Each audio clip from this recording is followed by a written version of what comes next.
Gerald Meerschaert were a basketball team, he'd be Jason Terry's 2011 Dallas Mavericks. How dare you not call them Dirk Nowitzki's? Gerald Meerschaert were a baseball team, he'd be 2019 Gerardo Parra's Washington Nationals. Wow. If Gerald Meerschaert were a football team, he'd be Tom Brady's 2002 Patriots over the Showtime Rams. Matt, Gerald Meerschaert has a history of going into the corners, getting dirty, getting his lunch pail, and getting it done and shutting down prospects. If Mike Rowe ever retires, Gerald Meerschaert could easily host Dirty Jobs. Coming up this weekend at middleweight, Gerald Meerschaert is looking to show the Joe Pyfer crowd that you silence that hype. It's a big-time fight, and I know Gerald Meerschaert, I mean, he won the RFA middleweight title, comes into the UFC, he takes on less than stellar competition, he's able to continue to rack up wins. Joe Gigliotti was the first one. It's a first-round Anaconda choke win, performance bonus. Thank you, see you later, check that box. Then he came up to Halifax, Nova Scotia, Canada. How are you, bud? Finished Newfoundland's own Ryan James by first-round submission. He drops his next matchup, but for Gerald Meerschaert, Matt, he just forgets about the losses. He has the most submission wins in UFC middleweight history, and if Meerschaert's able to get a finish win over Joe Pyfer or just another one, he's tied for the most finishes in middleweight history with the recently, or soon-to-be, inducted into the UFC Hall of Fame, the Spider Anderson Silva. Gerald Meerschaert, kind of a big deal. That's what I mean. Like, Gerald Meerschaert reminds me a little bit of like a one-time All-Star in a lot of other sports. Like, Kenyon Martin only made one All-Star game. I loved him growing up, though. I thought he was the greatest player ever. Antoine Jameson, I think, only made one. Again, but you know what I mean? Like, there's guys who might not reach the highest highs possible, but they still had a very memorable career along the way. And I think Gerald Meerschaert definitely matches one of those types of athletes, because if you bring it up, can he beat anybody who's ranked? On his best day, probably, if we're being honest. Like, he just has a lot of good counters. He has surprising punching power. He has great jiu-jitsu. You don't need me to tell you about that. But that's the one concern that I do have coming into this matchup. I think Meerschaert is a very live dog, but I think a lot of people are going to look at his performance against Bruno and think, wow, he's got that big pop in his hands, and they might give confidence to those people coming into this matchup. But I would hazard to say, if he goes in there boxing with a guy like Joe Pyfer, it might not be the best game plan. So MMA math doesn't work, because Joe Pyfer's first time in Dana White's Contender Series, he got dropped by a slam and broke his arm against Dustin Streisfuss. And Gerald Meerschaert finished Dustin in the third round, even though Dustin won the first two rounds. So for Meerschaert, the thing that I like about watching these fights and going back and having a look, people that really hate the cross-sport comparisons, this is the video that you probably skip. So I'm sorry, I don't think many people do. Gerald Meerschaert, in a way, and this is a stretch, and you like to refer to this guy a lot, is like Chris Paul, just in this respect.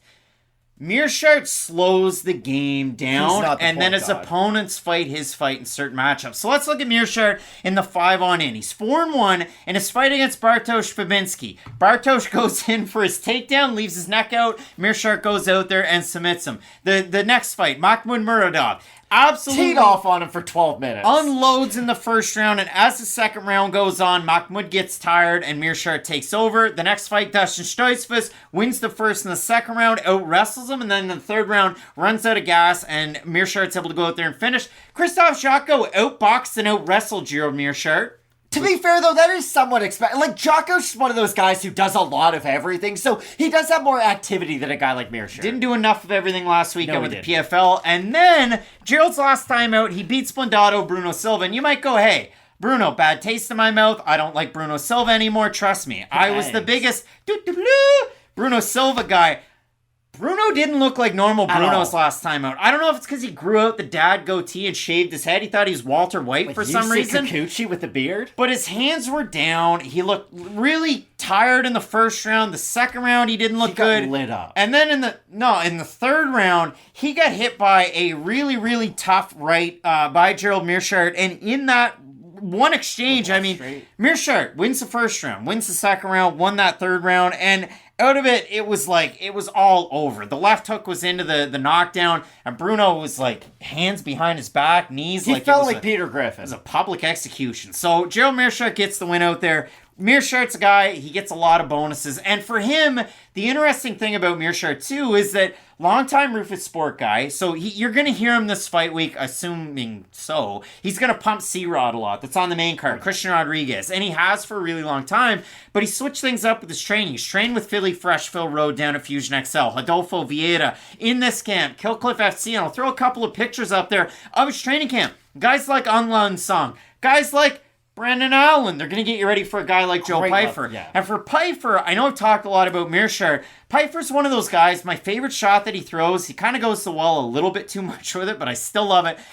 Jumping hook to the body with that left hook. So nice. He mixes his boxing in from the body to the head. He's not a giant leg kicker. And that's the thing. When Pyfer does start to fight some of those top 15 guys who have a high variety of strikes, I do think I will start to have concern with him. But when he's fighting guys in the middleweight division, like, we both agree on this. I don't think the middleweight division is the best division in the UFC right now. It's the worst. Yeah, exactly. Like, middleweight, heavyweight, light heavyweight, they're not great right now compared to where they were at one point. So, for Joe Pyfer, having amazing boxing with really good power and just, like, good enough takedown defense to get you there is probably good enough to get him a ranked opponent at some point. But again, and I can't stress this enough, if you have a singular weakness in your game, Gerald Meerschaert's the guy who is going to drag it out of you. And for Pyfer on Contender Series the second time, he took on Ozzy Diaz, a very, very good boxer, completely outclassed him on the feet, was able to take him down. And Diaz is a good fighter. I actually think Diaz is a guy who's going to end up in the UFC sooner rather than later. Pyfer made it look really easy, and then the UFC said, okay, you did us a favor in that episode. We're going to sign a guy. So his first time out, they gave him Alan Amadovsky. And they gave him to him. Who had lost 3 fights in a row,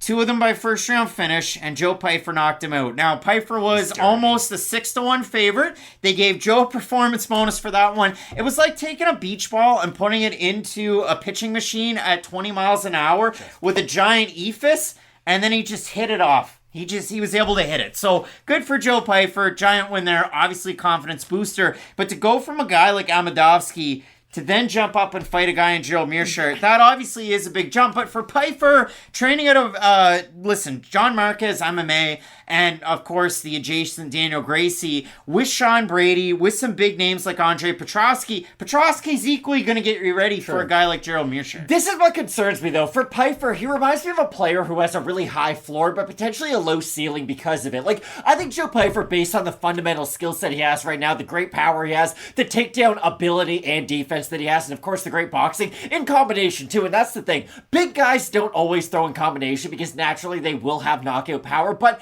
the thing I like about Pyfer is he doesn't get off balance trying to overthrow his shots because he does often throw in combinations. So he's a guy who can throw very fast and immediately get his hands down to defend some types of takedowns. So I think for those reasons, I like where Pyfer could fall into the division overall, but I am a little bit concerned. Like when he starts fighting guys like Roman Dolidze, Marvin Vettori, Robert Whittaker, I know we're talking about guys at the top of the division, but still, those guys have multiple mixed martial arts they can go to when they really need to get a win. And for Pyfer, I do worry a little bit about his variety as he continues to move up the division. And he does have that submission loss back in 2019 to Jonathan Pati, a guy who was patied onto a poster against one Jamie Pickett. So Matt, for Pyfer, he is the favorite in the matchup. He did wrestle back in high school. I talked about it. I said he doesn't kick the legs all that much, but when he hits that calf, boy, does he make it count. But Joe Pyfer was the Central League Championship's outstanding wrestler back in 2015 with Pencrest. Way to be,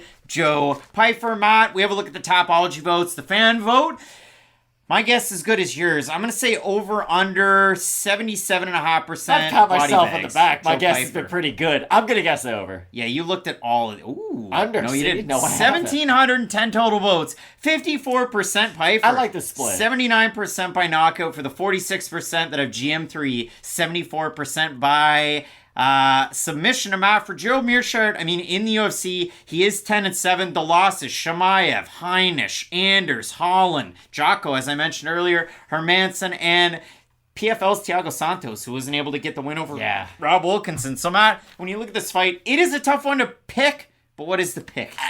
Anybody who's watched this channel knows that there's a big part of me that wants to go with Gerald Meerschaert in this fight. I just think Joe Pyfer is better than some of the prospects he has fought in the past. I think he does have sort of the game plan B to what Mahmoud Muradov went in there with. Muradov's a guy who has tremendous punching power, will throw with a lot of accuracy and aggression, but he will run out at a certain point, and Pyfer doesn't have that level of aggression. I don't think he's going to punch himself out per se. I think he won't land damaging shots throughout the fight, because here's the thing. Gerald Meerschaert's not hard to find. Like Muradov, I know he got tired as the fight went on, but he landed double-digit fight-ending shots in that matchup. Gerald Meerschaert just has a great chin. I'm just worried about that at 35 years of age after fighting a lot of top competition. So Gerald Meerschaert has a great chance to win. I'm not discrediting that whatsoever. I just think Joe Pyfer, he's going to be able to land some of those power shots. Joe Pyfer made his amateur debut just a couple of weeks before Gerald Meerschaert made his UFC debut. Pretty incredible. So that's kind of wild. But for Pyfer, the only thing I disagree with is back at the Amedovski fight, he was throwing everything to knock him out, off balance. He was trying to cut the cage with hooks He was a minus 700 favorite, and he knew if he landed one shot, the fight was over. Old Allen. It's just like, we have seen guys fight out of themselves when they're a big favorite. Anthony Joshua fought last night. I know none of you guys know because it wasn't against anybody good, but my whole point is, when you're a big favorite, you can get away with making those mistakes. I don't think Pyfer's going to do that against a guy like Meerschaert. I will go with Joe Pyfer in the matchup. I do like the defensive wrestling, some of these shots, but boy, oh boy, you're asking for a bad night if you're trying to defensively wrestle against Joe Meerschaert. Both of us going with Philly Fresh, Philly's own Bodybagz, Joseph Pyfer. I was going to say Gerald Meerschaert. Matt, a big-time matchup on this card. You look at this overall middleweight landscape, and the title's on the line in the main event. It's Pereira defending against Adesanya. You're not going to want to miss it. Keep it locked in with Fight Night Picks. We always say, let's get into it.